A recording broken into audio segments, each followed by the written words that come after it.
And now we are recording. So welcome again, everybody. And today's webinar is part 2 of a two-parter called When Western Meets Indigenous, or Indigenous Meets Western, more likely today. And the first part was in April and focused on what researchers need to know before they go and work in or with Indigenous communities.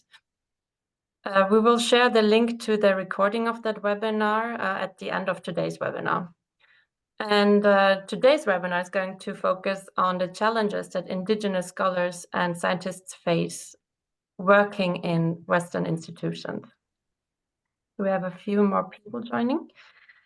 And the format of this webinar is a little bit different than what you may be used to from Future Earth Pathways Forum if you've joined their webinars before. And that is because it was co-designed with our speakers. It will be highly interactive, but don't be alarmed. If you prefer to only listen, that's fine too. I will now hand over to Linwood Pendleton, who's the Executive Director of the Ocean Can. And Linwood will be moderating the discussion today, and he can give you a little bit more context and introduce the speakers. So Linwood, please take it away.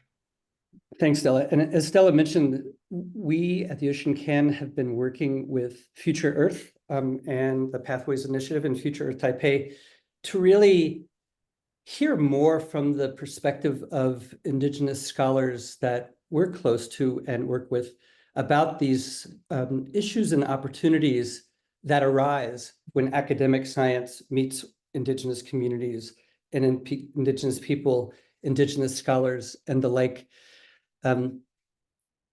It has been a learning experience for us, and we really have tried to do things differently, as Stella mentioned. So one of the things that we'll do now in this webinar is we're going to spend the first hour or so learning more about the journeys and the lives of our three invited speakers, if you want to call them speakers, our friends here, their journey through academia as Indigenous scholars and what they've learned.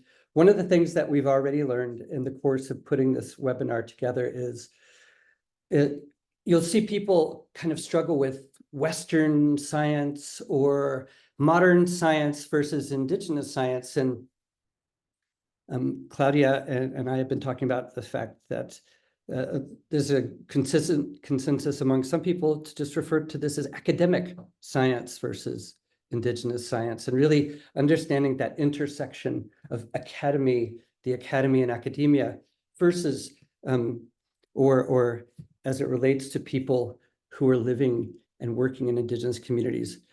And that's what we're going to do today. So we'll start off by hearing from our guests. We'll let our guests spend a little bit of time asking each other questions. Then we'll go to you and see what questions you have. If time allows, we have a poll, so we want to know more about you, our dear audience, and we'll also, if time permits, invite you to participate in a mapping exercise that we started in the first webinar to see where all of you come from, so we can understand more about those of you who've joined us for these two webinars in this series. So I want to start now by asking Naui Flores to tell us a little bit about him and his experiences as an academic scholar or as an Indigenous scholar working in academia. Ali punja mashikuna pashi nyoga pa mashi lingwood kaima pamushkamanda ushisha chayamuni kai kayukumang tangunawang rimaringapa. Hi everybody, my name is Naui Flores. I am very glad and happy to be here, and I'm very grateful to Linwood to invite me to this conversation and everything that is going around. As I mentioned, I don't know if I consider myself a scholar, but I will say I'm a learner and I'm an explorer. Definitely, I am a curious person. My journey to academia has been a seasonal, secular effect. Early on, I was actually thinking about some of my references in the indigenous population as they are getting introduced to the more like a European style of South America.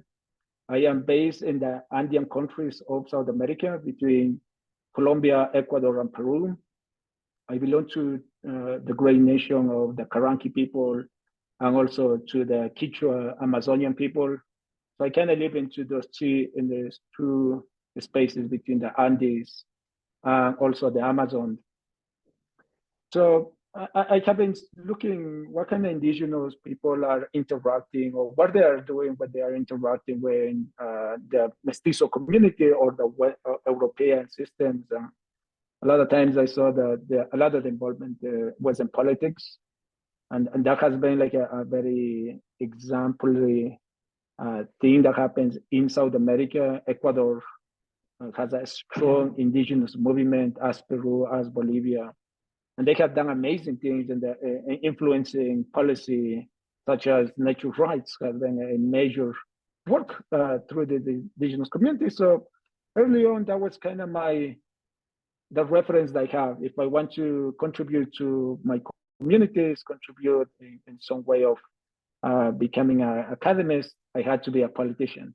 So that was my early beginnings to become a political scientist, doing a little bit more like science and politics.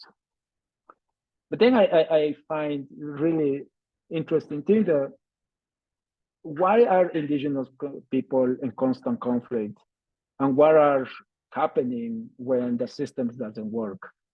And how are political structures, policies, and legislations being built? Who are they following their advice and so forth? And in that context, I saw a environmental conflict arising in our communities. In the global south, we are influenced by global north, industrial demand for oil, minerals, lumber, natural resources. And there is a lot of these organizations and companies coming into South America and other places in the global south extracting those things. And I saw my people from where I come from struggling to figure out what is the best way to mediate or negotiate these environmental conflict resolutions. And that took me to Israel, actually, for first time to study more in this piece of environmental conflict resolution, where I fall in love with ecology, agriculture. And in Israel was precision agriculture. Now, there was no traditional agriculture per se, no agroecology, but precision agriculture in the Negev desert. So I quickly figured out that there was a very soft push into that dimension of indigeneity that was bringing with me my understanding to the land, my connection to who am I in my identity, what am I carrying when I go to these new places, and it was difficult to practice my traditional complexity in a way of spirituality is not welcome in the sciences, but for indigenous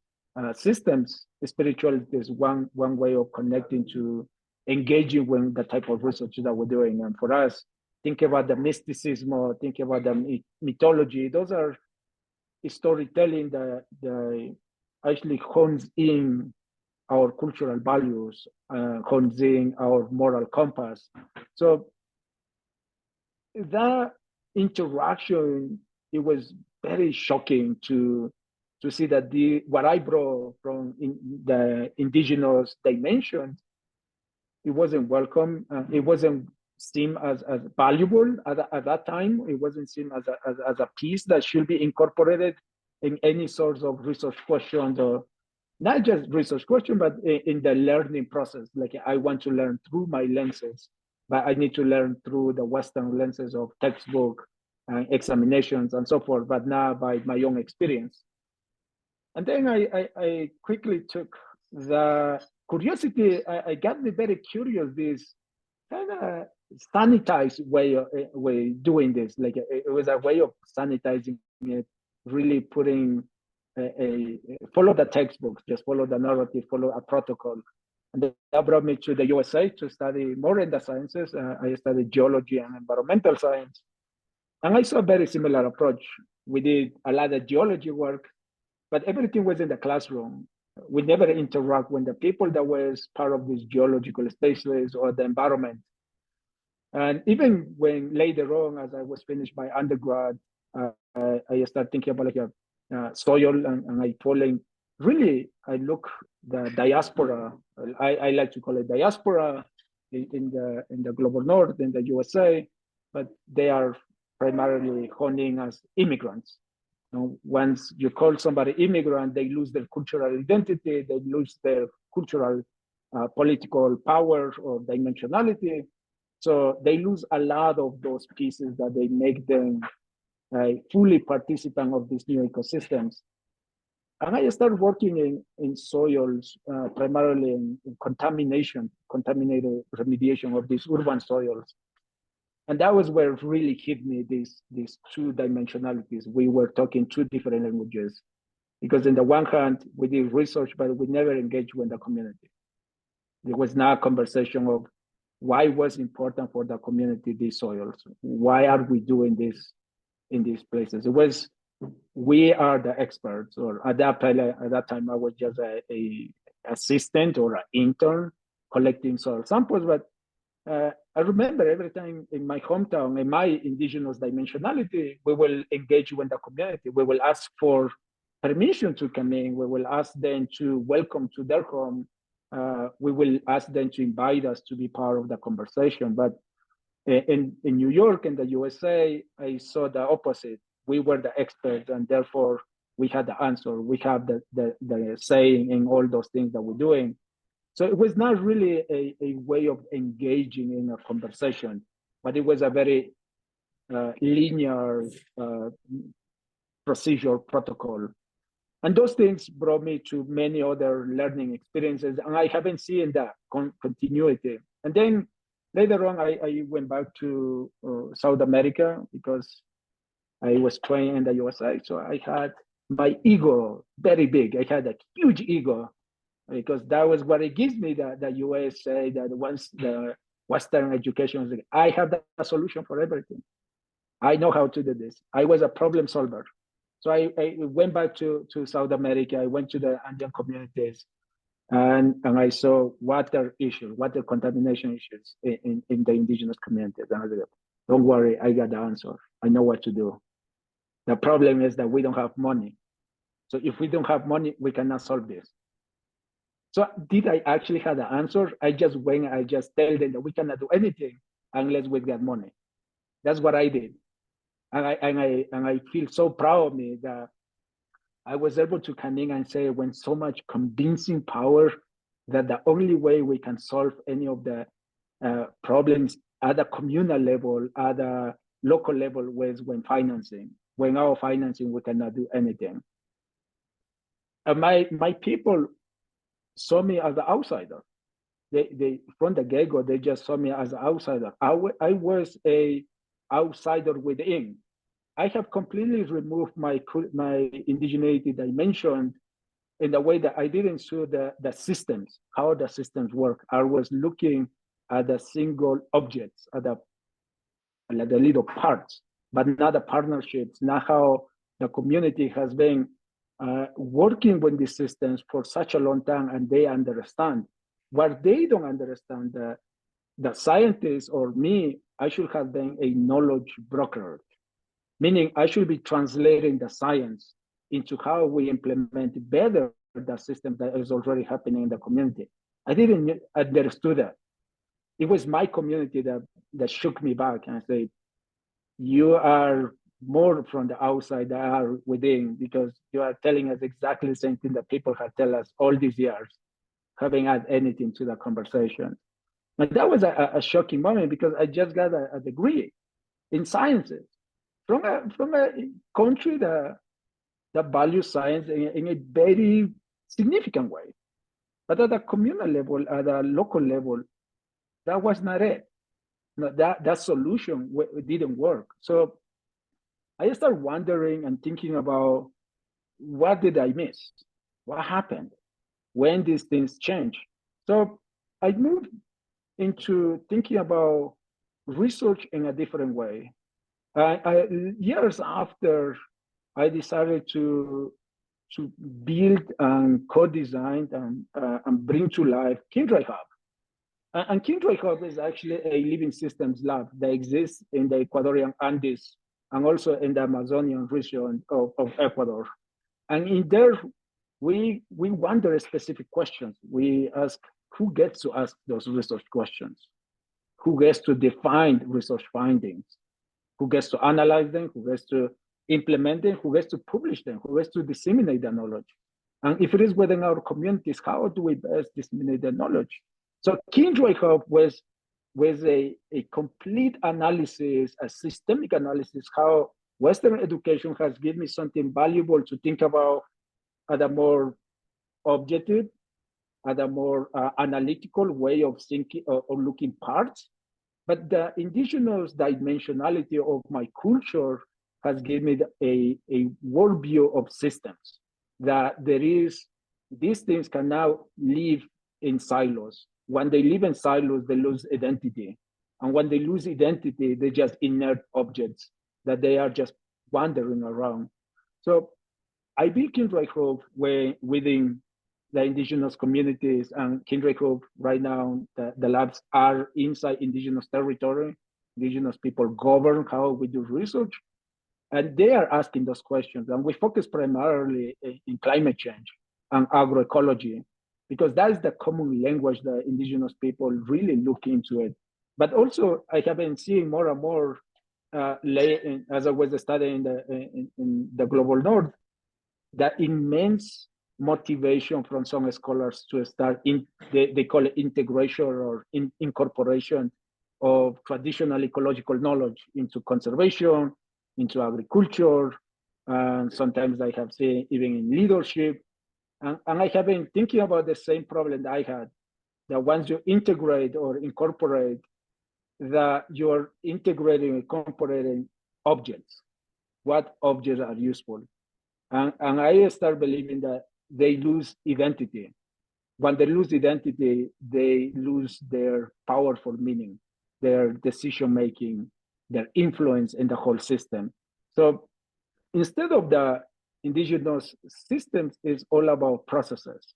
And it's the connections from one to other, relationships, kinships, but also a vast idea of more than human interactions.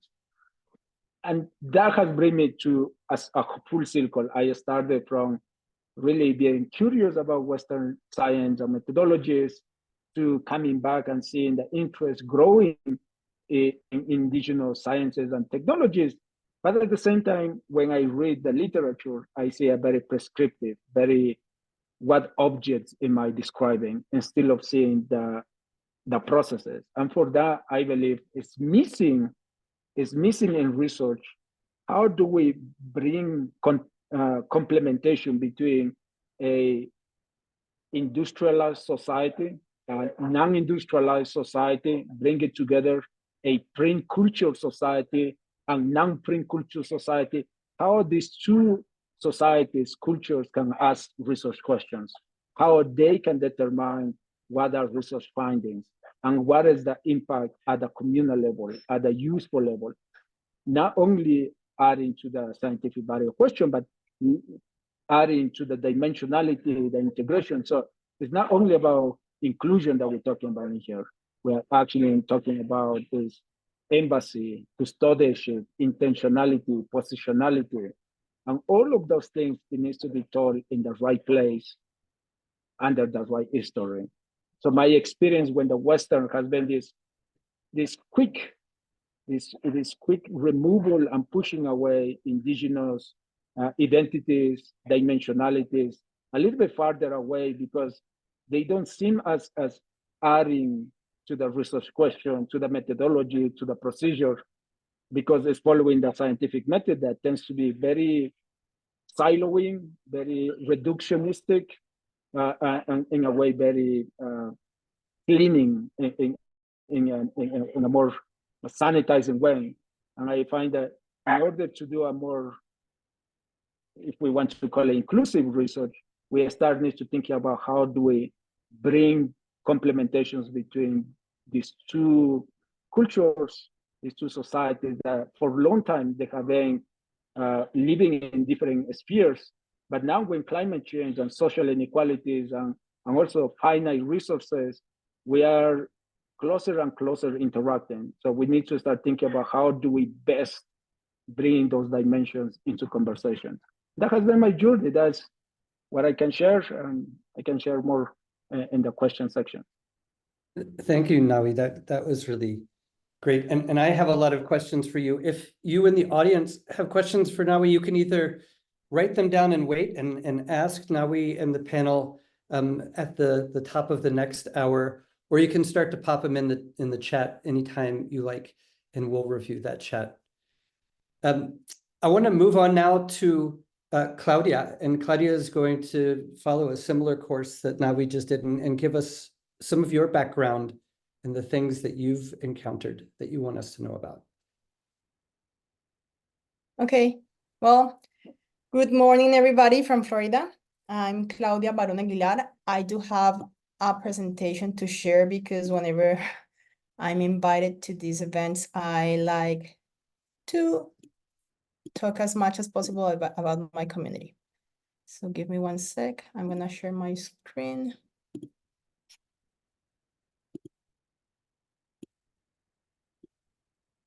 Am I sharing now? Yes, okay. Oopsie, oopsie, okay. There I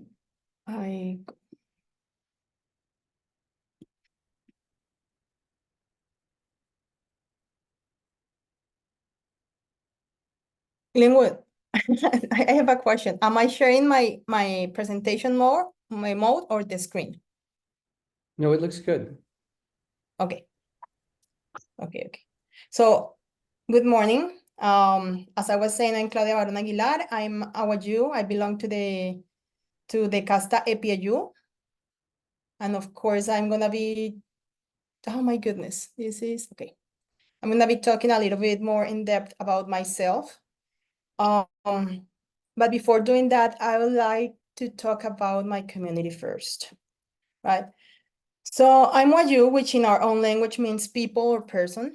So therefore, I'm a person that belongs to the Wayu community, which is located in Colombia. And maybe well, Colombia is located in the northern part of South America. And at the same time, the Wayu community is located at the northernmost point of Colombia, in La Peninsula, in La Guajira. There are about 400,000 people of Wayu people between Colombia and Venezuela. Our territories are arid, as you can see in the pictures. They're desertic and semi-desertic areas, and the peninsula lies in the Caribbean Sea. We have, well, the condition of being in some desertic areas have contributed to some extent for the Wayu to be isolated from the rest of the country. And this has helped to preserve a complex system of laws and traditions. Among those are our own language, as I was saying, which is Wayunaiki. Traditionally, we live in rancherias, which are small settlements, are comprised of huts made with mud, with wood and straw. You can see a picture of one of those there. They have been replaced to some extent with modern materials. And we also use hammocks called chinchorros to sleep. They're very colorful. You can see them in the upper right picture. And these rancherias are usually inhabited of immediate and extended members of the same clan. As I was saying or mentioning, I belong to the clan Epiayu, so usually my rancheria will be inhabited by Epiayu people. The family name, or casta, as we call it, or clan, is inherited through our moms. My mother gave me my casta, and is linked to our family's territory. You can also see some pictures there of the chichamaya. It has a lot of meaning, like whenever we dance, we paint our faces, and that also has a lot of meaning. I keep doing this, sorry. Okay, as a community, we have challenges as well. As I mentioned, our settlements are somewhat isolated from the main cities. This causes a lack of access to basic needs such as medical attention, clear water, to energy, food, among others. For example, it is estimated that over 77% of the community lacks of food security, and only 4% of our people have access to clean water. And unfortunately, this is reflected in a high child mortality rate. So you can see some pictures there reflecting that. Additionally, only 66%, well, not only, excuse me, but about 66% of the population have never attended school. And there are other problems such as discrimination, climate change, and that exacerbates some of the issues that I just mentioned. So I wanted to take the opportunity to show you my community, because that's my people where I come from. So now you can understand better where I come from, who I am. I'm Claudia Barón Aguilar. That little baby at the bottom of the slide, that's me. I'm the daughter of a Wayu woman and an Arihuna man, meaning like he was not Wayu. Early on, my parents decided, my mom has been always like that, very like, she is a vision person. She sees her steps way before she takes them. So early on, they decided that they wanted to give better opportunities to their kids through better education. So my mom, she followed Loft as well, and she moved with my dad to different cities until they arrived to Bucaramanga, which is the city where I was born and raised. So basically, she went away from her ancestral land or territory, and away from her support system, from her family, her sisters, looking to give us better opportunities, her kids. So as you recall, the percentage of IU members that have attended school is very low. So that's something that was logic for her. And one final slide about me. I wanted to show you that now I have a family of my own. I'm also a mom. I'm mom to Jerónimo, Julieta. And according to our own traditions, even though I come from a union of a Wayu person and an Arihuna person, I'm 100% Wayu. So are my kids, and our casta is Epiyu. However, we are still far away from our territories looking for better opportunities. And that's one of the sacrifices we in these communities have to do in order to be able to get access to better education. So as you can see, my education was carried out in Western institutions.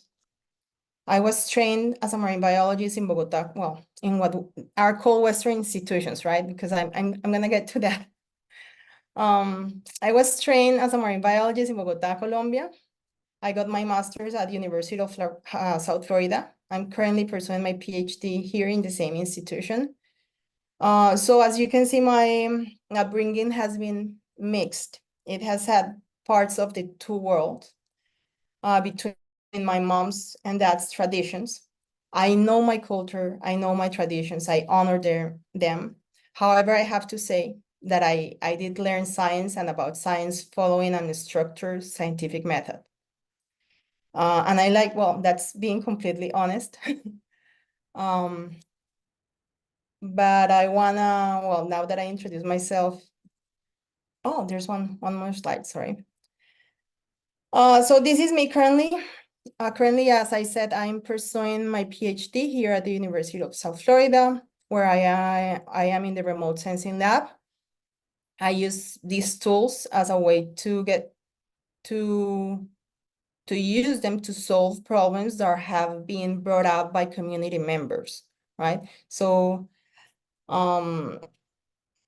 I work with them, get to know them, establish a relationship with them so they can bring up their own issues and concerns about their territories. We work with them. There are some pictures there where you can see them doing the ground truth for the maps that you're producing here in this lab as part of the project. And the products that we develop, they keep the people in mind. That's what I'm doing like so far. So I don't know if well, I'm gonna stop sharing my presentation because I wanna get address the topic that brought us all together here today, which is decolonizing sustainability science. So here are my 3 cents about that. First of all, as Lingwood already mentioned at the beginning, I would like to invite us all on the term that we have been using that might be more harmful than what we realize, which is Western science, because this term creates unnecessary divisions in an already divided world. It might be unfair to indigenous communities that are in the West, and it can potentially remove responsibilities from institutions that are not located in the West. So it's just an idea to replace the term with academic science, as I think this is not about geography, but science practices and accountability in terms of discrimination, like all around the world. This is a problem that's been going all around the world. Okay, so now, as an indigenous scientist, what have been my challenges interacting with and within academic science? One of my personal challenges has been to live between those 2 worlds, like all my life. Because when I used to go to my family, like to my mom's family, oh, there comes the cachaquita, which means like the people that's, and when I went to visit my dad's side of the family, you know, like I could see that that dynamic since I was a child, right? So I wasn't sure how to wear those 2 hats. You know, like I still like I struggle not knowing when to wear my scientist or my indigenous hat. If I was doing research, then I'll use the scientific one. If I want to visit to my community, then I'll use my indigenous one. However, I came to realize that there shouldn't be a reason for me not to wear both at the same time as an interwoven hat that accounts for both worlds, right? Because I'm both. I'm not only like this or that, a piece of, no, I'm both. So one of my, it kept me like realizing that made me question me why I felt the need to interchange them. And it's like, I have an answer for that, and is that unfortunately indigenous communities have lost trust and have mistreatment feelings toward the scientific community. And among the scientific community, there is a feeling traditionally, I'm not pointing fingers right now or blaming the whole community because there are exceptions, but generally, there is a feeling of superiority and discredit of the indigenous ways versus the scientific method. So I used to approach scientists as a scientist and not as an indigenous person. Only recently, the scientific community is starting to recognize the importance and value of indigenous science and not of the resources, because the importance of the resources have always been there. And knowledge extraction happened because there was an eye on the resources, right? But now, the important thing is how the people being there interacted with those resources. The indigenous science, the indigenous knowledge has come to the attention. So working together and closing the gap comes with a series of challenges that need to be addressed, because it is amazing, and I think it's needed to work together in order to be able to to construct, to build my hat, you know. So we need to establish, scientists and indigenous communities need to establish a healthy relationship. And I want to emphasize in the word relationship, because it's not a merely interchange of knowledge. Is not like some interactions, right? Because to avoid extraction of information, we need to work together. And is in any relationship, respect should be the core foundation of it. Only then knowledge exchange and co-developing can start to happen, when we have built a relationship and when we know there's respect coming and going. And it really sounds basic, because it is, and still people forget that part. That part of respect is to listen to what others have to say. And that takes time. That brings us to time. We need to take the time to get to know the other, to know that there is respect, to build that relationship. And time translates to money, into money within any budget. So it's something that is unavoidable, that any and all projects that are considering interactions with Indigenous communities make sure that proper funds are secured. Because it's not only about collaborations, like we can collaborate, we can work together, but our time, our knowledge is valuable as well. So that's something that really needs to get into account. Okay, I'm sorry. Additionally, in this process, scientists and Indigenous people should be considered and act as partners with the same benefits, and their intellectual rights should be protected. Like that information is valuable, it needs to be protected. We have to get credit for it. The new tools, the new information should find their way back to our communities as well. So I have to tell you that I wish for the Indigenous students to find what I have found as a doctoral student, because I can't complain about it. My journey as a doctoral student has been full with good people, good experiences. I have had the opportunity of being surrounded by people that have taken their time to build a relationship. I can talk about the Ocean Can, I can talk about Lingwood, I can talk about my amazing advisor. He took the time to talk to me. I can talk about like a Future Earth, because they put their time, their logistics, their money also to build this path. These kind of meetings, they're fruitful, they're productive, they give us the opportunity to talk about this, to bring this to the table. They have supported me not only from the academic perspective, but have facilitated the inclusion of my Indigenous background in my research. That they have helped me grow my network and build bridges. I have been able to be part of a project that allocates resources to work with community members and that listens to their needs before bringing up their scientific questions, so we can use science as a tool to address their concerns, right? So I have been able to learn and also to discover ways to include traditional knowledge in my own research. Because being part of a community doesn't mean I'm going to understand all other communities, because we're all different. So for us, also take time to go and interact with their community.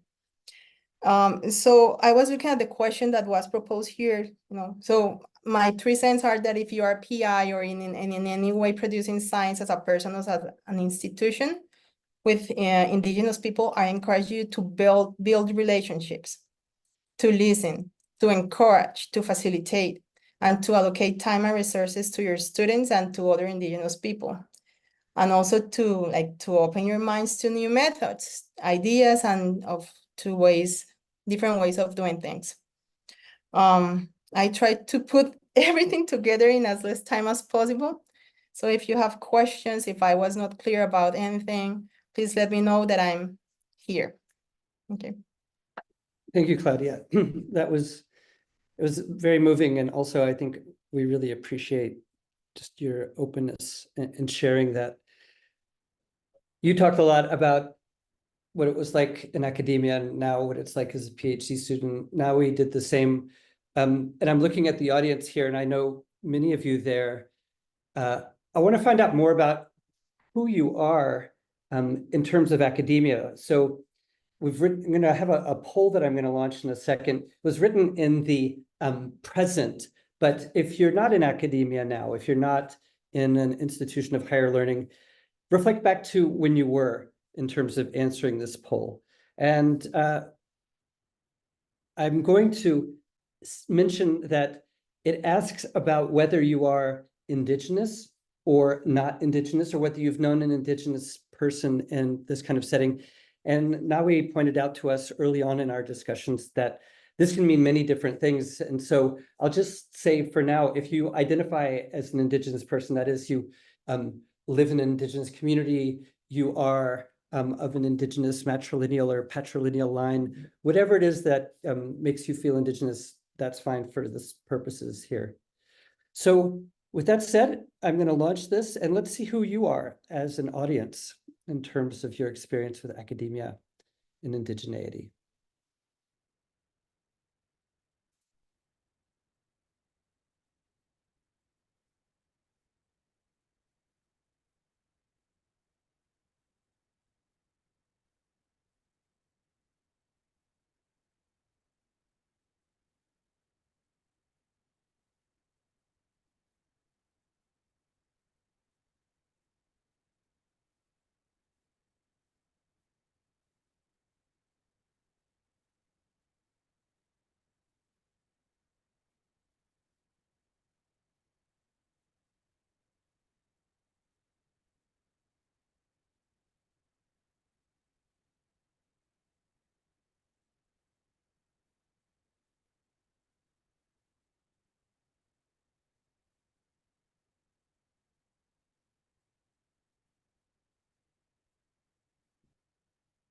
Okay, I think that's just about all of you.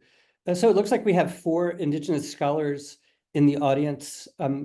After we hear from our next guest, Tutea, I'd like to ask you if you have any comments or questions to kick off our question and answer session.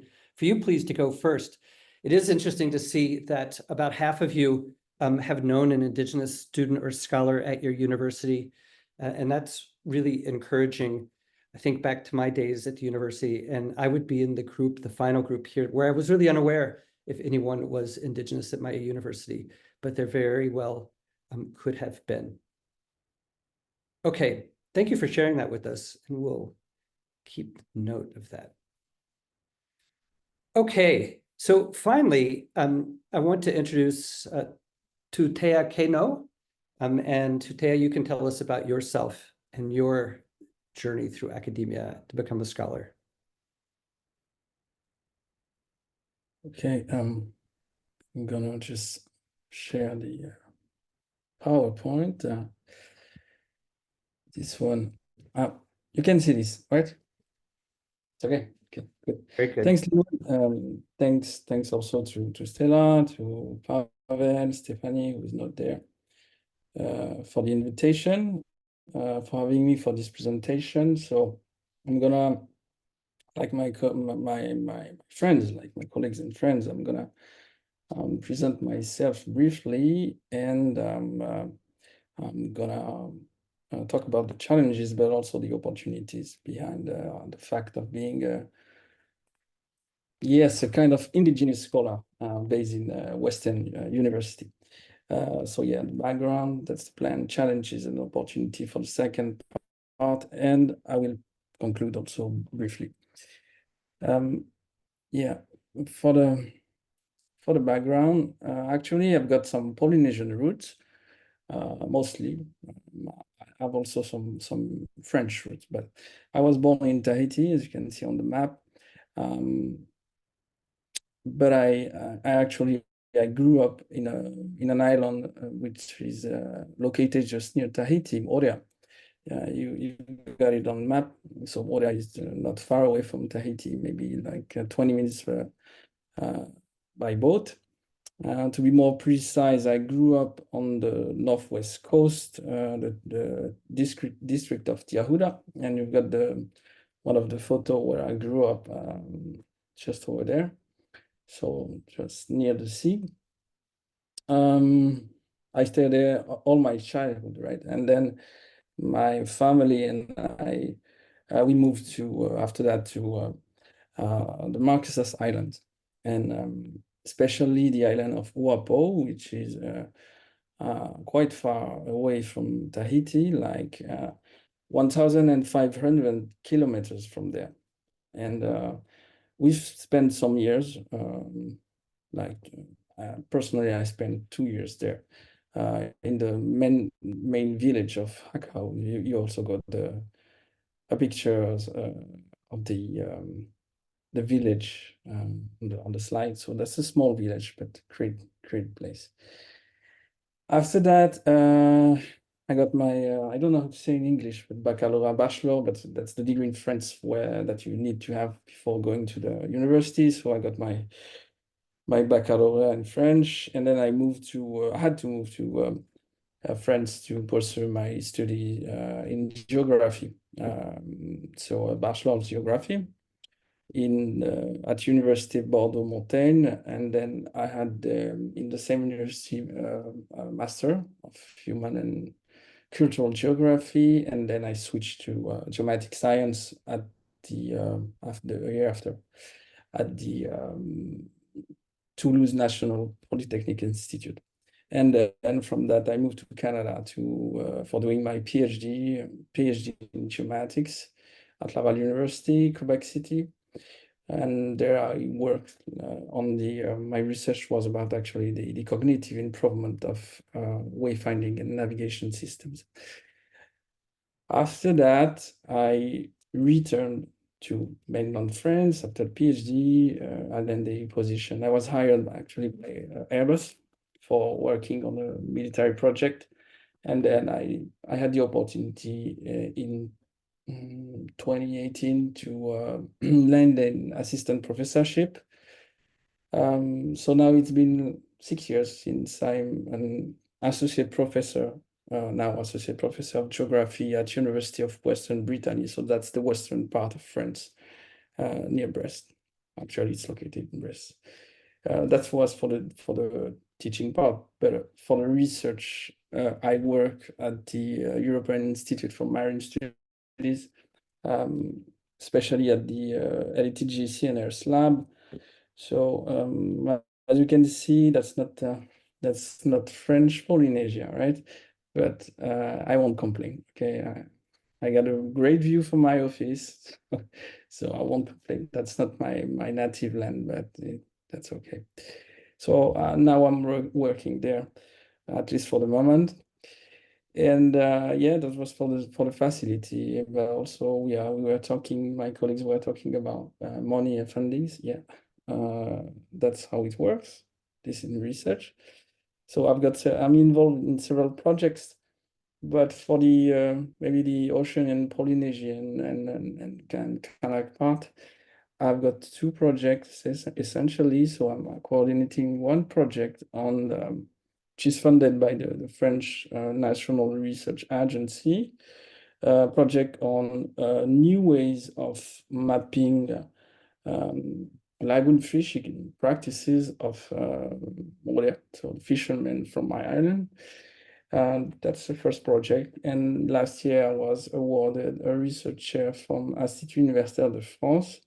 So in that context, I'm also working on new ways of representing and mapping in that context, essentially what we call the Land Sea Customary Registry in New Caledonia. So that's the idea. That was for the background. That's all. Now I'm going to talk quickly about those points, those challenges. We were talking about challenges, but I will talk also about opportunities. That's what I wanted to say. And maybe you want just to keep in mind that actually I'm kind of indigenous, but I'm also, I don't know how to say in English, but I'm also mixed, right? So this is an important point. I'm also mixed. So that's my point of view. That's very subjective, obviously. That's very personal. And you also want to know, if you don't know, that Tahiti, Moorea, French Polynesia, it's still actually French, right? It's not independent. It's a French overseas territory, so it counts actually. I mean, the relationship between the mainland France and French Polynesia. So I had many entry points I could use actually, but I've decided as a geographer to focus on the distance, right? And when we talk about distance, we are thinking obviously and directly about the geographic distance. So you've got some kind of challenges or issue, at least in my case. You can see on the map you've got French Polynesia, which is located on the red circle, and it's quite far. Right? It's far from Britain. It's far from mainland France, like almost 18,000 kilometers from there. So this huge distance involves lots of challenges, beginning with the fact that let's talk about it. It costs money. It costs you money to conduct your research on Oceania if you live in France. So you've got to. I'm not talking about only the plane, but also the cost of the plane, but also the cost of the living there. So you don't want to go there just for a few weeks. You need to be there for a few months. So it costs you a lot, and so you got to target big research funding agency. You don't want to just use small one or regional one, and it's actually this factor, this parameter is makes it hard to get some funds, right? So that's a challenge. You have yeah, for the funding, let's talk about the funding. Same thing, right? Um, um, at least for the INR, the French Research National Agency, it's like 4 year at maximum projects. We don't. It's not enough time. It's not enough time. For the project I ran on Moria, I took the time. Well, obviously, I know the community. I'm from there, but it took me like 2 years to grow this up and then get the funds. And now it's finishing in less than 2 years. But that's not how it is supposed to work. Right? We need more time to do research with local communities. So that's another issue, actually. And yeah. You need to get there. So once you have the fundings, it's okay, that's cool. You need to get there, and you spend few months with the community, but you have to return to the mainland France, and it's actually quite difficult, quite hard, because it takes time to build trust, and then once you have that, you need to maintain the relationship with the community, and actually it's hard to do that using the like the Zoom call, because some people over there do not use such kind of device, right? Phone call, yeah, but you don't see the people.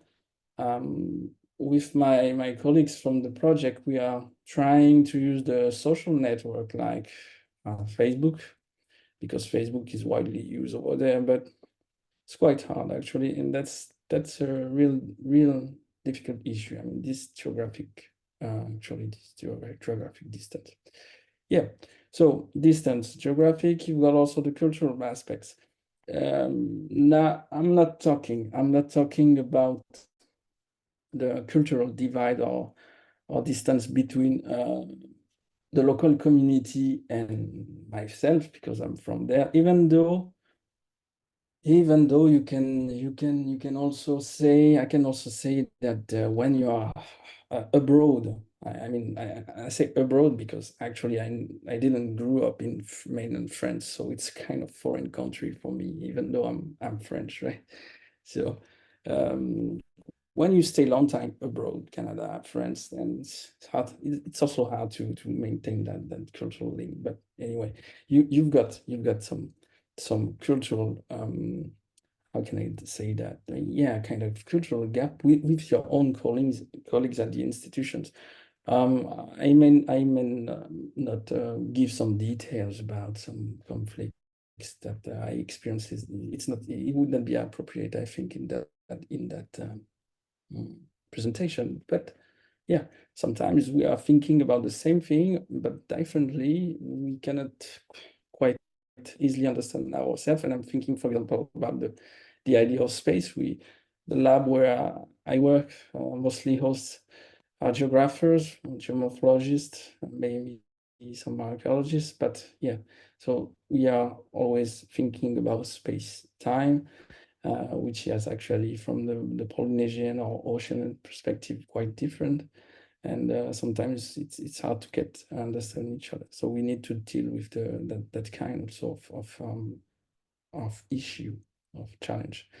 Yeah, so quickly, cultural, and then the last one, the epistemic. And my two friends already talk about that, and Ari and Claudia.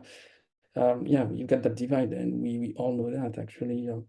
When you are doing Western science, the knowledge we produce is meant to be quite, let's say, just to take a shortcut, Cartesian, disembodied, with lots of ruptures, lots of breaks between between mind, between body and human and non-humans. It's actually the way of thinking which is Western, and that you can, as an indigenous scientist, contest, but it's kind of difficult.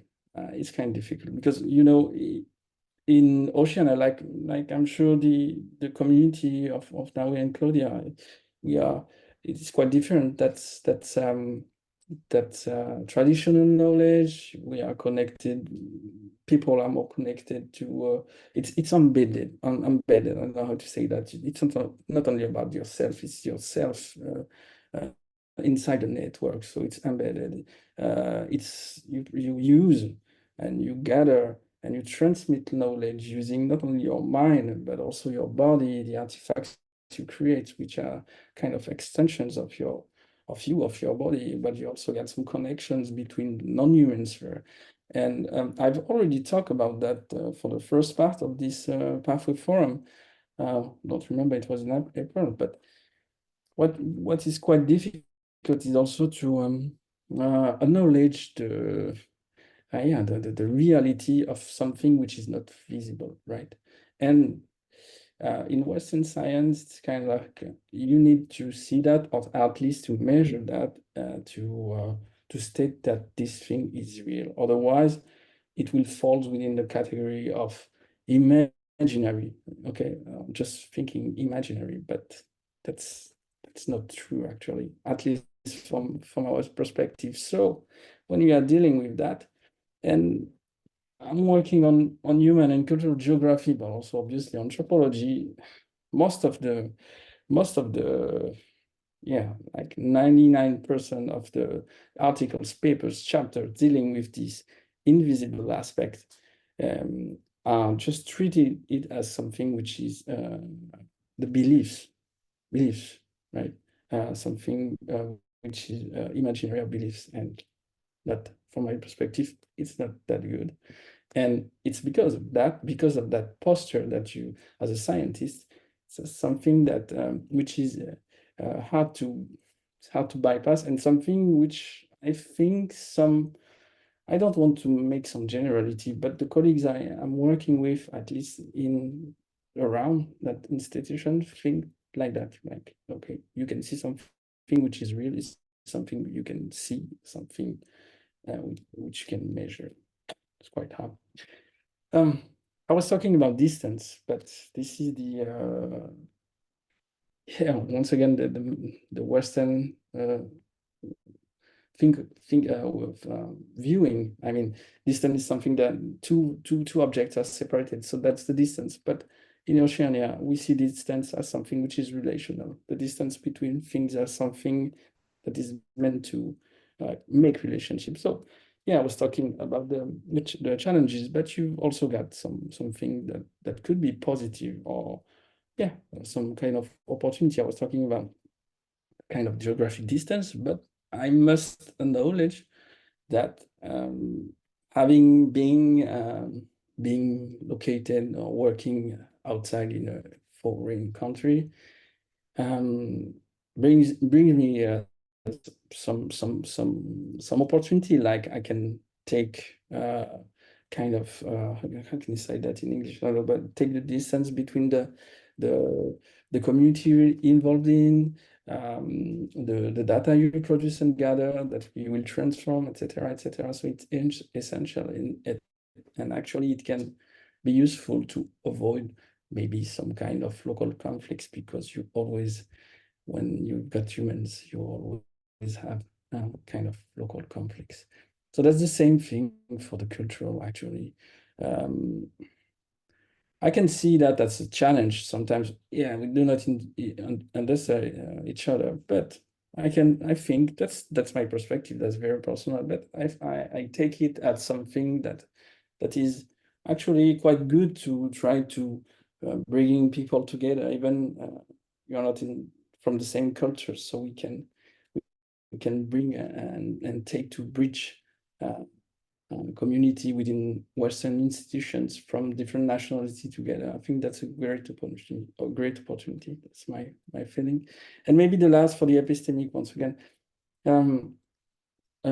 that's a photo of a workshop, but yeah, I think one opportunity is also to, and that's what I'm doing actually in my research, is developing some kind of methodology, method tools to better, how can I say that? To improve the communication between the policymakers, between the scientists, between the local communities. I take that challenge as actually a big opportunity. So you've got the example of the map. In our project, we are trying not to use the classical map just to defend the interest of fishermen, but rather than that, we are trying to use their narratives, trying to use the drawings they are doing, drawings on sheets of paper, but also drawing on sand. And we try to mix that to and make some modeling of that so that they can be used with, for example, environmental scientists and also policymakers, etc. Like I said. So that's also, yeah, even though we've got some epistemological distance, I think that's a quite great opportunity to bring that together, bridge the gap. Yeah, so for the concluding remark, I would just say maybe that that's hard because that's quite subjective. It depends a lot of actually your life trajectory, your history, personal history, the way you are evolving on your current situation. Obviously, you've got lots of challenges, but I think that as a indigenous, not that I don't like this word, but let's say indigenous scholar, I think it's also it should be a goal for us to put that up. I mean, as an indigenous scholar. Yeah, that's it for me. Thank you for your attention. Thank you, Tutea.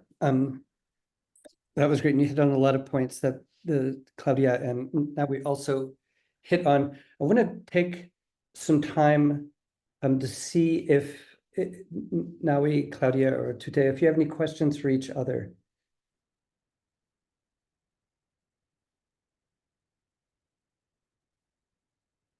No? Okay.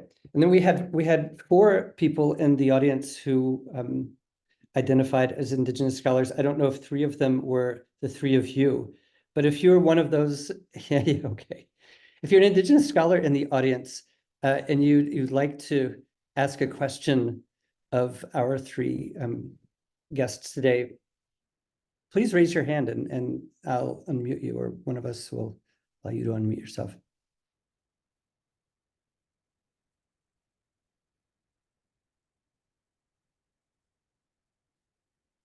Do we have any hands up? Nope. Does anyone have any questions? If you're feeling a little reticent, I have a couple of questions I'd like to start with. So please raise your hand if you do have questions for the speakers. And I want to, let's see, we have some here also in the chat. Arthur, would you like to ask your question? Oh, Claudia, please. Okay, I have a question for Naui. You said that the science is being done by Indigenous people, like right? I'm just curious to know what's the background of the people doing the science. Like That's a very good question. None of the indigenous members of my clan and members of the community that are part of the living systems of Kinrehab, none of them has any academic training. They are indigenous communities that they have existed and lived within their own systems, and they understand their culture, their ecosystems.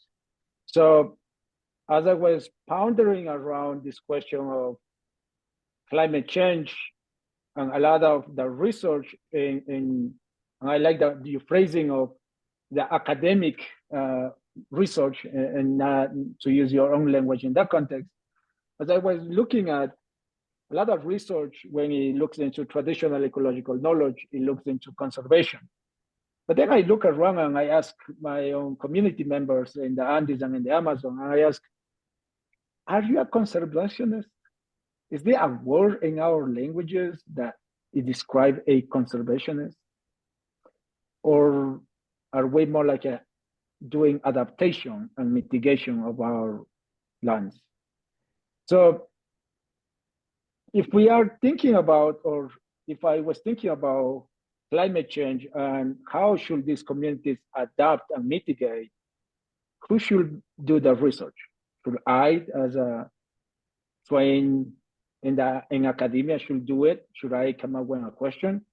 Or should I create a framework and a biocultural design approach to bring those questions out into the community and from the community, and be more like a catalyzer and a designer of the experimentations, and start reactivating this processing, the processing the indigenous communities have been doing with their ecosystem, have been doing with their cultures. It's not a indigenous, as you mentioned in one of your messages, is indigenous science. But just because it's not being recorded in beautiful tabular sheets or printed in different papers, doesn't mean that they are not doing science. They just mean that they have a different way to approach. So we are doing our research in a way that is serving our community, and we are sharing our designs and our methods with other communities, which has, in a way, has put us in a place where we define ourselves unfunded. So we are no funds from neither organization, and we are decentralized.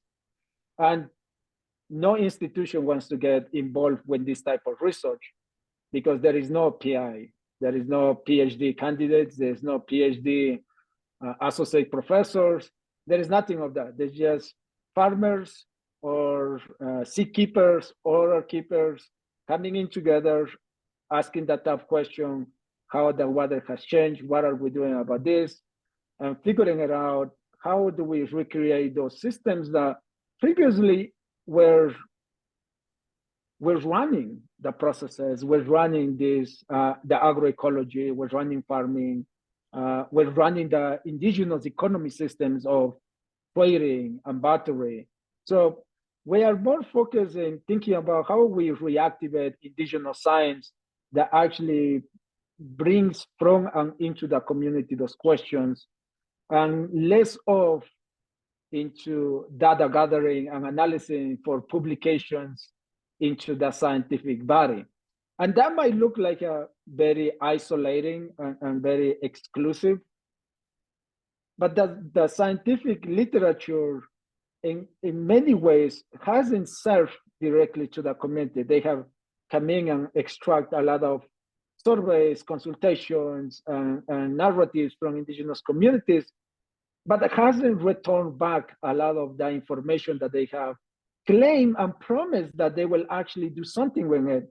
So we just sit down with the clan and the community to start exploring a biocultural design of research methodology. And that's what we are saying, that we are doing research with the community, with the clan, for the community, in the community. Okay, no, I was just curious, and I think that's also a valid position to do your science on how better serves the community at this point. But are you willing at some point, like in the future,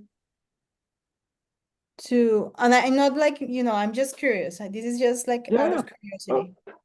I love curiosity, and that's the what I'm here, because I want to hear the curiosity of, and how the audience and you, Claudia, react, because this is about this. We talking about like when Western meets indigenous science, right? Like, and so far we haven't met in our governing system. We have only been looked up as a subjects to be researched on, but not the other way around. So we are proposing a methodology to do research with us, alongside us, as partners, as relationship, rather than the Western scientists telling us, I have this community-led participatory research, and this is what we're using. At that point, we lose embassy, we lose custodianship, we lose governing. So we are now telling in the research methodology how we want to custody our data sets, how we value research finding. And even when I see like a co-production of knowledge and even indigenous research methodology that was written by Smith since 1995 and rewrite it again, still I see the Maori culture or the Maori scientists, they have created their own research governance. So they are providing a research framework for them to lead the research, not the other way around. So I am inspired, and we are trying to create a very similar approach in the global south, in the Andes, that we want to govern our data, our information, our knowledge. And that will take a long time for perhaps scientists that are coming in from other institutions to think about like how this opens a new doors and new opportunities and a new challenges to not talk about inclusion or inclusivity in a way that, oh, we consider indigenous people, but rather indigenous people led research, and they were a key decision makers in how this finding came to be and how it's being implemented. So we are getting into that position, and we hope, and the doors are open for collaboration when indigenous and non-indigenous researchers, collaborators, students, and so forth. But as long as they are coming with open mind to learn our frameworks and the way that we are trying to do the research, that we believe there could be a new framework to move a little bit away from DEI, from the simple approach of DEI, but and also from the simple idea that I took cultural competency course in my master's or PhD courses or whenever one takes those courses, to actually putting in practice cultural intelligence and understanding the politics of how these cultures are being governed.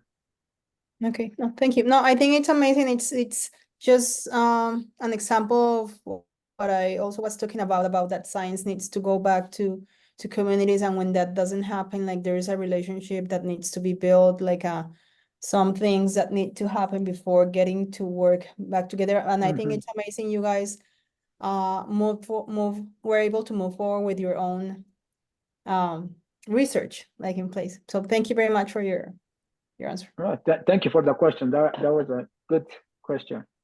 Good. And I'll come back to that.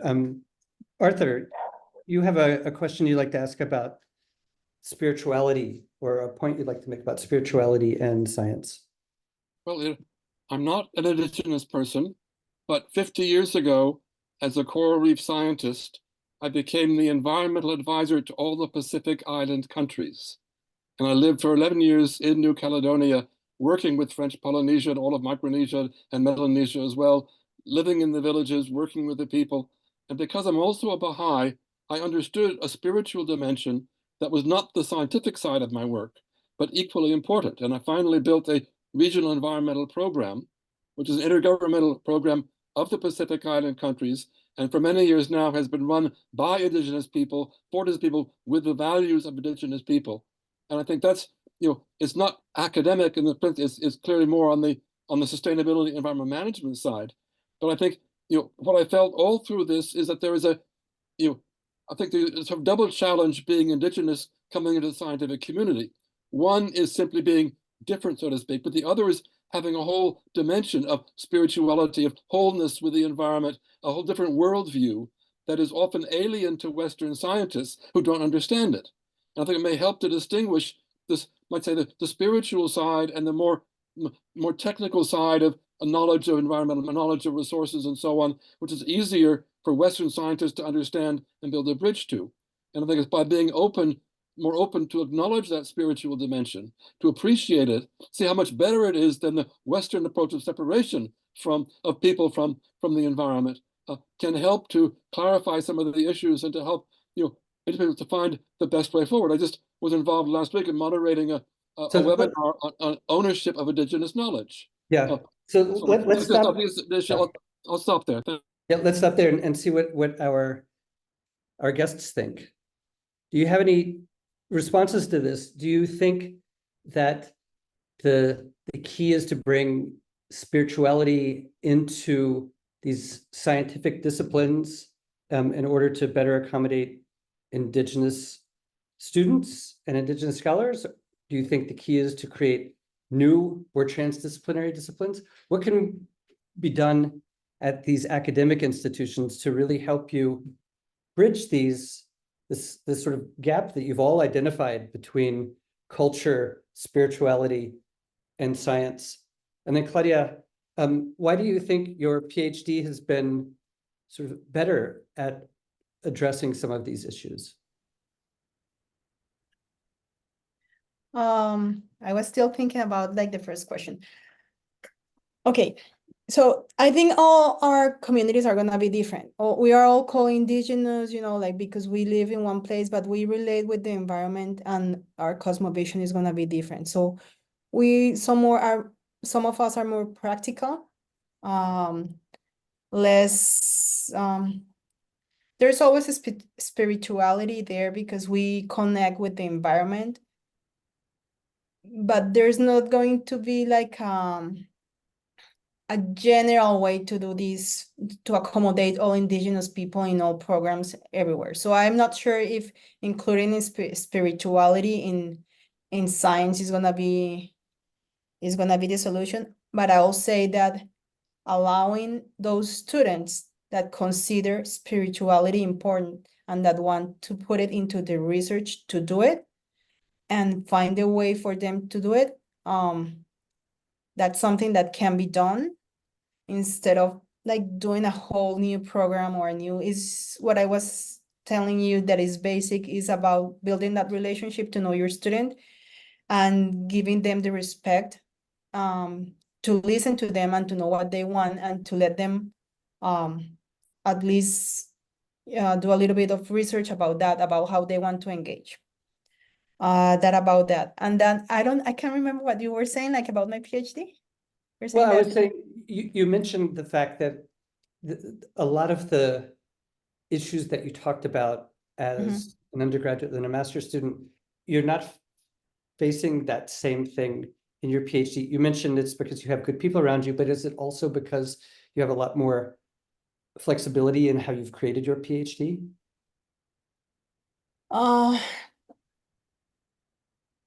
I think during my master's, I focused merely in the science part. I focused on I was doing aquaculture. I was working with snook, so I went after the method of doing that. In this opportunity, I have had the chance to put people, and I think that's something that makes that there's a real difference because we take into account people.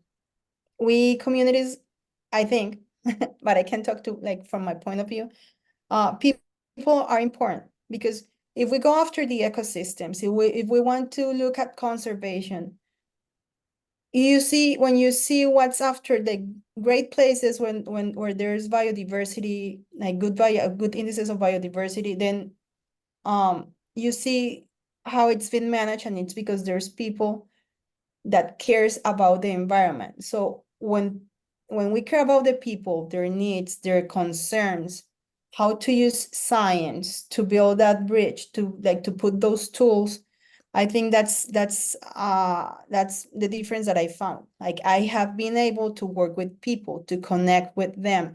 I'm working in my research is being done in Belize. I have been able to go there to talk to the community, to the locals people, to know what's important to them, how was the ecosystem before, and from that, then establish my scientific question. Like, okay, this is like, and consult with them. Is this something that might be helpful to the community, to your concerns? And I think it's also a good way to make science useful, because sometimes science is just information and it's not being used, but just to have it in databases. But when you create a tool that's gonna be of benefit for the people living in those areas, I work with remote sensing. So remote sensing, a different perspective, because it gives you more like a broader view of the dynamics of what's going there. Yes, people there can tell me, and actually they have teach me a lot. They taught me a lot during this process. But also the maps that I'm producing, because are coming from information that they're helping me to put into my maps, into the the tools.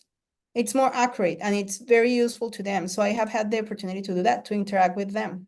So that's, and to be able to do that, well, there were resources and people and these logistics and this willingness to be patient, you know, because it's time, is building trust, relationship, getting the information, and then being able to produce or to use our tools and knowledge to work with people. Yeah. So I think that's been the main difference. Nawi or Tutea, do you have any thoughts on how better to bridge spirituality and culture with what we think of as academic science in a very practical way that we can give people advice?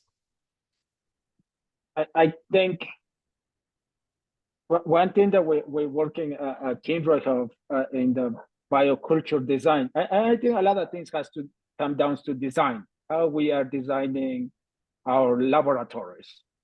You know, beyond like my laboratory is inclusive of all things, is diversity, is equity, beyond those DEI frameworks, but it's about biocultural design, meaning it should be a way of creating a grounding embassy.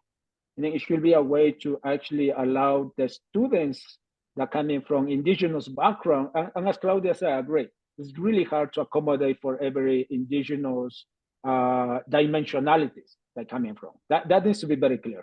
They coming from different dimensionalities and with different mysticisms, meaning it coming with a different understanding of their culture, their spirituality, their positionality, their intentionality. So they are coming with a complex system. So to me, in a bioculture design lab, it looks into grounding embassy, into removing some of those DEI simple trainings and talks, but rather interactions. How can I design my laboratory that indigenous people and non-indigenous people, they can come in and build relationship and have a dedicated way or time frame, time and space in which these conversations can flow and can be a true meaningful way of building relationship. Because all of us, we have touched to the point of relationship. You know, either it's distant relationship, or it's close relationship, but relationship means to trust, means to understand. Can I trust you? Can I rely on you? Those things in a laboratory, it needs to start from a grounding embassy where indigenous people and non-indigenous people find belongingship. And at Kindred Hub, at least through bioculture design, that's the first thing that we try to do when non-indigenous interns, volunteers, students that they come through, they come in like eager to interact with traditional knowledge, as many times they call it. And the first thing that we do is we create a design where they can really come in and explore what is indigeneity, what is those dimensions, what is the mysticism, or what is the oral narrative, what is those things. So they are continuously creating this grounding embassy of belonging in the narrative, or belonging on the space.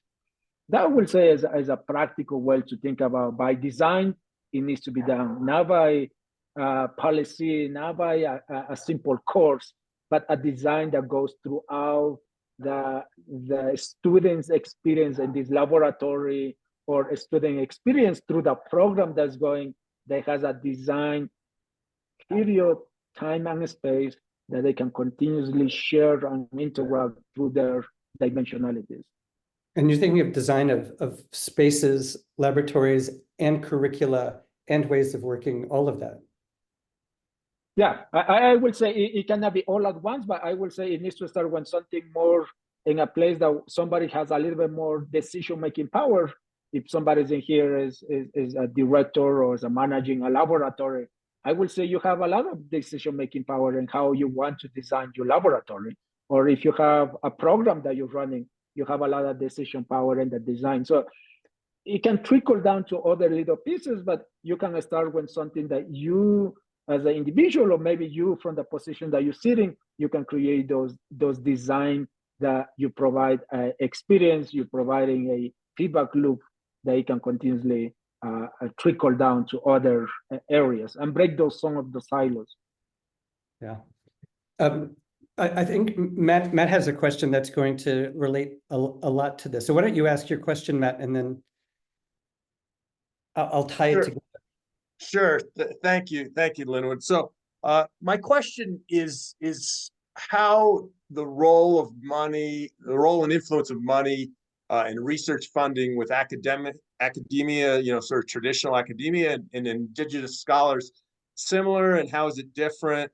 What changes would you like to see, both on either side, and how do we sort of maybe merge those together?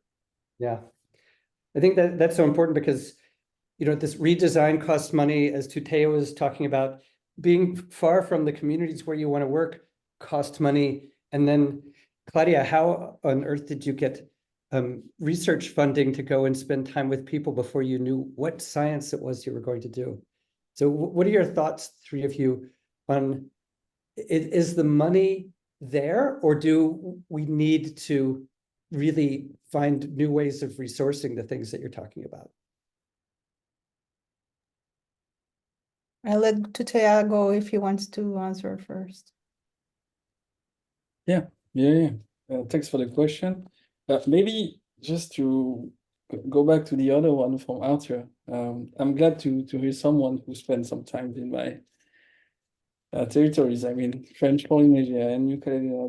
That's great to hear what you were saying. And just to quickly answer the question of spirituality is quite difficult actually, because but we could first of all say what's your definition of spirituality? Is it linked obviously necessarily with religion or not? So that's the first question. But anyway, I think it's hard because I've talked about it the first in April, the first part.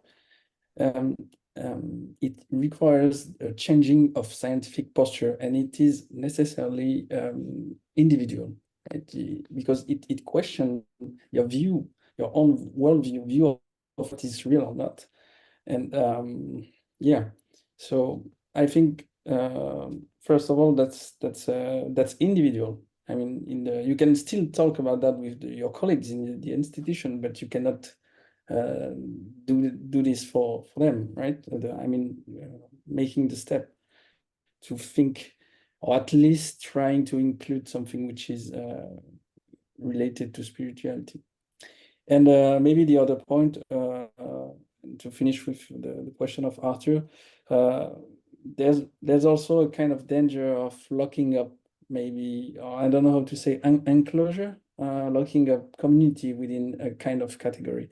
I think, yeah, at least in Oceania, we've got spirituality, we can say that, also religious, which is different, but at some time and at some moment in some very specific context. So we must be aware also, do not just enclose people in one category and say, like, they are like this, okay? They have functioning, reasoning with spirituality always, because from my perspective, that's not the case. Yeah, that was just comment. And for the question of Matt, I've talked about that quickly, but yeah, I think the changes regarding the funding, more time, at least here in France. If you got maybe, like I said, ANR, National Research Agency in France, it's 4 years maximum. And then European Research Council is like, I think maybe 5 years, a little bit more. It's not the same. It's not fitting the time frame to take the time to build trust and returning and re-returning and making lots of loops. So yeah, for the changes, more time, obviously, maybe more money or something different. I don't know how to, at least using money differently. Yeah. I think so. Just to answer this like that. Maybe Claudia, you want to add something? Yeah. Sure. Do I have time, right? Lingwood. Okay.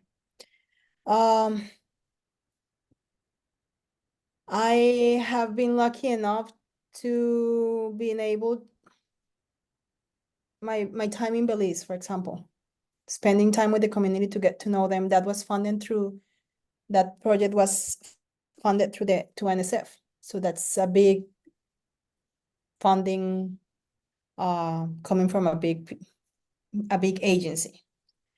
And it's needed, but also it needs continuation. It needs to be continued, because usually that kind of projects have like a time, as I was saying, a specific time frame to be developed. And there's a lot of fees or charges or a lot of money that needs to be allocated into other stuff, and I think that's necessary. But if you want to go with something that might be equally or more productive or efficient, I think if you leave aside some of the costs that are implicit in funding like big projects, agencies, overheads, administration, and you go directly to the communities, but in a smart way, you can give more continuation, give more time for the relationships to build, get more information so that whatever the product is more efficient, more accurate, goes back to the community. And the community has like a louder voice on what they want to do, how they want to do it, how they want to spend. That's a way to go directly to the target, economically, in a more economically efficient way. I'm not saying like this one or the other, because I think both are necessary, but if I have to choose where to put my my money, at this moment I'll go to like going straight to the communities in a smart way.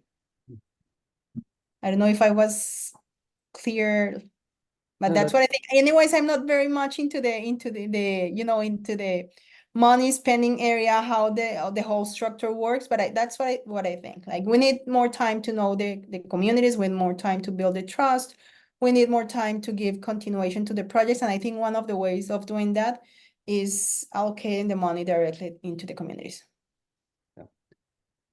If I can add a piece there, is what I was saying before, and Matt, I think you posed very similar question or the same question in the chat. And to me, is we have a economic system that is coming, a outside economic system that's driven by money. Money is circular and it moves, all of that. And often in research or in projects that are directly or indirectly affecting or impacting indigenous communities, the one thing that is not very clearly understood, and many investors and donors and non-for-profits and so forth, they invest little time in getting to understand indigenous economic systems. That has to be a clear step if we're thinking about economy or you think about money and where should the money go, how the money should be spent. It needs to have a clear understanding of indigenous economic systems, because there is a clear way of how indigenous communities will prioritize the funding, will prioritize the use, but also sometimes when I have tried to apply for research funding, there is a lot of strings attached to it. So often it's not giving us the freedom to ask the research questions that we believe that is reliable, that is needed for the community, but is rather a fundamental research question for the scientific body of literature. So at that point, it gets tricky when we are thinking about like how we should connect what the community needs where these strings attached funding is coming in. So it has to be a better study, relationship, trust building, understanding of indigenous governing systems, indigenous jurisprudence, and also indigenous rights, a lot of investing and non-for-profit initiatives, programs. I am always amazed of how little of don't know about indigenous people's rights and their sovereignty into their decision-making powers.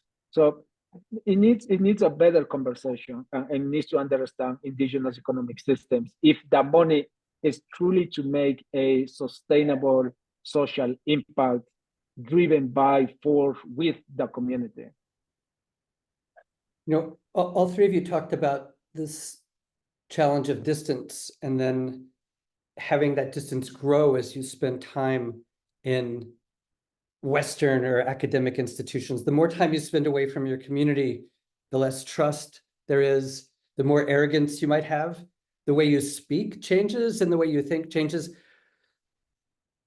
Is that a personal thing that can only be solved person by person, or is there something that these academic institutions can do to help overcome that problem? Because we have all of this great these great opportunities in countries that you aren't in necessarily, and you've decided to come north or go from Tahiti to metropolitan France. And what can they do there in metropolitan France? What can they do in there in the US so that it's easier for Indigenous students and Indigenous scholars to come and be there without having all of those problems of increased distance and loss of trust? I would like to take this because after this I have to leave, as I mentioned to the panelists and you, Lyndon. I have to exit, so I will try to synthesize my response to the question. Is one of the things that I find when I was in the academic world, I find all the time I walking in a room and they talking about indigenous traditional ecological knowledge or culture night and so forth. One of the things that I was continuously being amazed is this idea of expert. They will bring an expert to talk about traditional ecological knowledge, to talk about indigenous issues, and it will be either a white or a white women person talking about indigenous people. So at that moment, they are the experts about my own culture, about my issues, about why did I left my community, and that just create a greater distancing. Like, why am I listening from this individual that hasn't spent any time in indigenous community, hasn't go through the dimensions that we have gone through? So if an institution really wants to provide any way of supporting this and closing slowly more the gap, I will say stop using the same business as usual, the same design infrastructure of bringing experts, anthropologists, archaeologists that only knows about the narrative, or sociologists that knows about the narrative of indigenous life. Bring indigenous members of the community and ask the question, why did you left? Why did motivate you to leave the community? For me, in my case, if they ask me somebody, I left because in the rainforest, we have shell oil companies coming in and removing relocally indigenous people. So my community and myself, we found that we need a way to negotiate this continuous intrusion into our territories. In the Andes, is mining companies, now with carbon credits, biodiversity credits. So a lot of times we are living with the hopes to gain more education to defend our territories. But over time, the good intention when we live, it kind of starts slowly wither away in some cases, because sometimes we travel alone, we cannot practice our own culture, we are living in a very different ecosystem. So it starts weathering away. So if a program wants to support indigenous people at their dimensionality, bring indigenous people actually to talk about some of the issues, some of the things that are happening in their own bioregion or around those bioregions.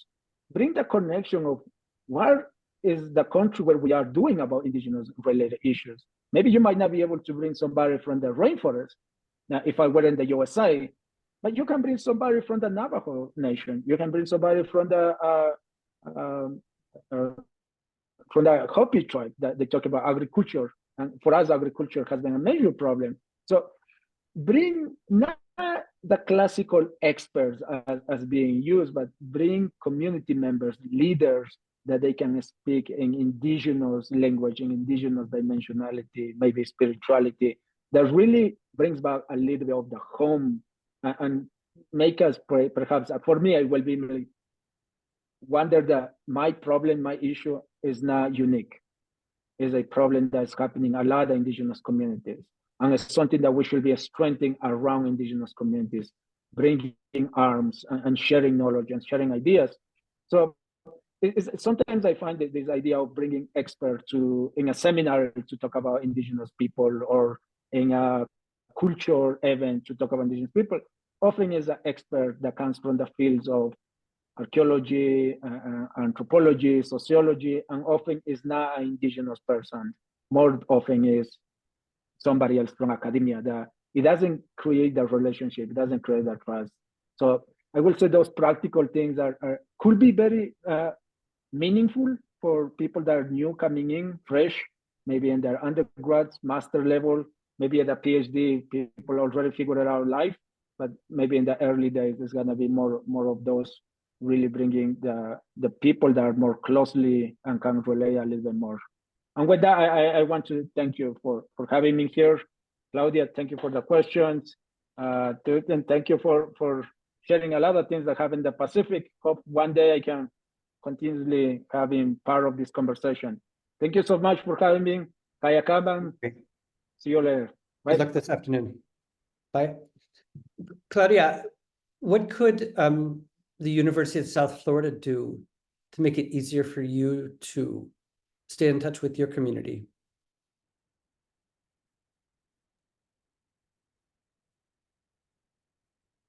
That's a tough question. That's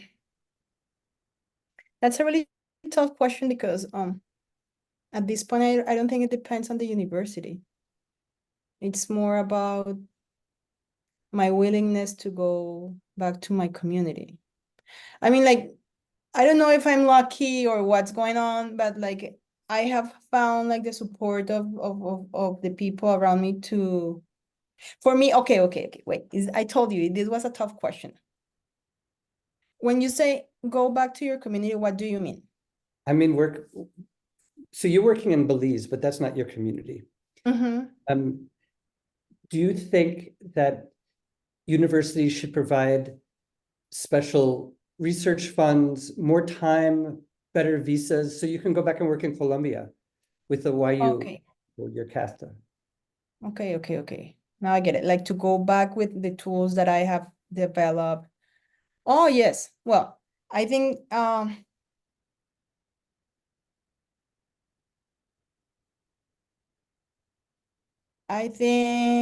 that there might be opportunities to help us promote research involving our own communities. You know, like in terms of funding, in terms of like bridging, in terms of well, visas our issue is not only because I'm YU, because I'm an international student, and I guess all international students have to deal with this, but is a whole issue to deal with this visa and paperwork stuff. I have found that being like preparing myself here with the tools that I'm learning in the university, I have more capabilities to work in my community than if I was necessarily established there, right? So getting funding to do that, to go back and spend time with the community, because in my own community, I'll have to do that, specifically work with the specific sector that can benefit from my knowledge. But yes, let me think a little bit about it, because I'm not like this is something that I have never thought about. Okay, Mm, Tutea, do you have some ideas about how the French academic system could make it easier for you to work in your community? Yeah. Like Claudia said, tough question. Tough question. But that might not be the, yeah, I think like she said, that might not be the end of the university, maybe. But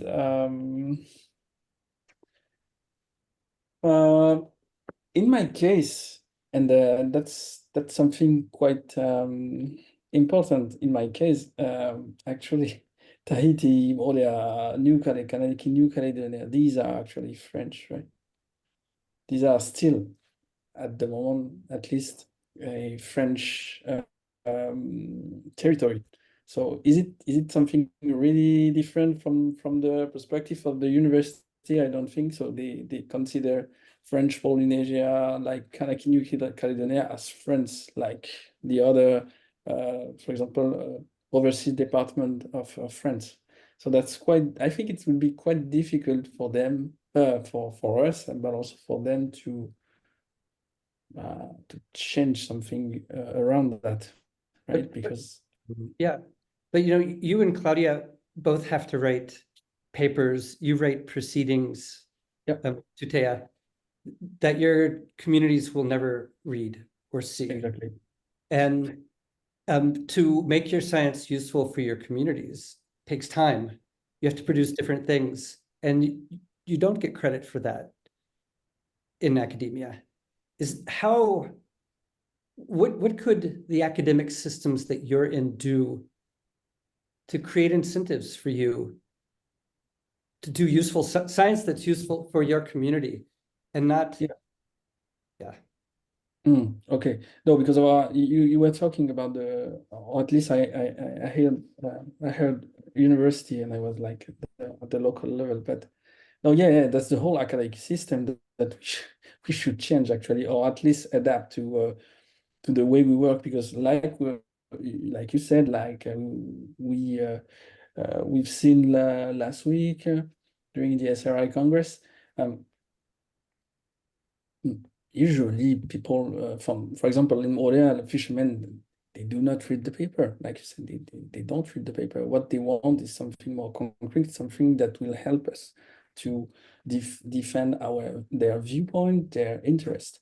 So that's why, for example, in my case, we have set up such kind of transdisciplinary project involving community. But the fact is that we still have to be evaluated as a researcher, personal career, but also for your project, for example, we have to produce some papers. That's the way the whole system works. So it takes time. I think it will change, but it takes, and it's not necessarily for indigenous science. I mean, it's really for transdisciplinary science. We need to change all of that, and for maybe all the science, because we know that publishing is we are not, from my perspective, in a really good system. And in the context of indigenous science, it's worse, because instead of for example, spending money to help the community, we have to spend it other ways. We spend it to fund papers, open access papers, and etc. So that they won't read in the end, though. So yeah, but that's a profound changing that we need. It goes back to funding, like in almost every instance goes back to funding, because we, at least for me as a student, okay, if you wanna, like, if I want it to be easier to go to my community to be able to use this tool that I'm learning, or to work with the community, funds are needed. So as a student, it's really hard, or in a personal level, if I want to go back, funds are needed. And as a student, like, our salary is like a student salary, so if there was funds specifically to work with communities, maybe mine or maybe other community allocated for that whole purpose, that will be a step forward, or a little platform to do a better job. What else? We have some scholarships here in the university, and it's great because we have access to them. But I applied to one of those and I got it, and we got to get those fundings allocated to me as a person, so on top of my salary, but that's not the case for every student, or that potentially would have not been my case if there wasn't another project paying for my stipend. Because usually those are take to cover my stipend, which brings me or leaves me at the same pace as anybody else. For us, at least for me, coming from Colombia, which is a country with the value of our money is much less than the dollars, where it's not easy to go back and forth again with what we earn. So funds, I think I'll come to funds, to opportunity to apply for projects. We put a proposal into NASA some time ago, and one of the reasons why they didn't approve that proposal is because we didn't have the specific communities to work with yet. So that's hard to do whenever you cannot put that into a budget, because budgets are not designed that way. And like, they want you to know what is that you're gonna do, who is that you're gonna work with exactly. So they don't really leave the space or the time to put that into that, like, so a socialization with the community, approach to the community, and later on, like, decide like 2 or 3 scientific questions. That's not the way in which those proposals are designed. You need to know what that you're gonna do, but how can you work with community if you already are doing what you're not supposed to do, that is not to take into account whatever they have to say. So I think that goes for big agencies and universities as well. So, yeah. Good. Well, we've heard a lot from the three of you about distances, epistemic distance, geographic distance. There's bureaucratic distance too, in terms of visas and things like that. Then we've heard about the inability to wear more than one hat. We've heard about the insularity of science from these other things like spirituality and culture. And then we heard from Naui this idea that it's not enough to just add things onto existing systems that aren't well suited. We need to really rethink design generally at the academic level if we want to do a better job of giving you an opportunity to work in your communities, to wear multiple hats, and to combine science with non-science in your degrees. So thank you very much for that. And just to wrap us up, Stella is going to give us a few closing words about where you can find some more information about this series in today's webinar. Yes, this will only take a few seconds. Pavel, our friend at the Future Earth French Hub or Future Earth Pathways, is going to put some links in the chat here so that you can stay informed about any future Future Earth Pathways webinars, such as this one. They do have a series on decolonizing science, so there might be more webinars coming up along that theme. Thank you again, everyone, for joining us. Thank you very much to our speakers, Naui Flores, and Tutea Kuno, and Claudia Ron Aguilar. It was a really interesting and great discussion. If you want to watch it all again, you will be able to, because we're recording this. So you'll find the link to that as well, and to the previous part of this two-parter in case you missed that. You can also sign up to the Future Earth Pathways newsletter. So all of those links are in the chat there. And if you want to know more about the Ocean Can, there might be a website link somewhere in the chat, but I'm just going to put it there again. So that's in case you want to stay in touch with the Ocean Can, who was guest hosting this webinar. And on that note, thank you very much to Future Earth Pathways for having us as the guest host. And one last website that I will share with you is to the Moon Jelly Foundation. which is a re-granter, and they work with the Ocean Can, and you'll see what they do on their website, and there you'll see a video that features Claudia and Tutea of a recent workshop that we had with them. So I thought that might be interesting to the crowd that's online here. So that's all from our side. Great. Thank you all again. Thank you, everybody. And thank you, everybody in the audience. Bye-bye. Thank you. Thank you. Bye.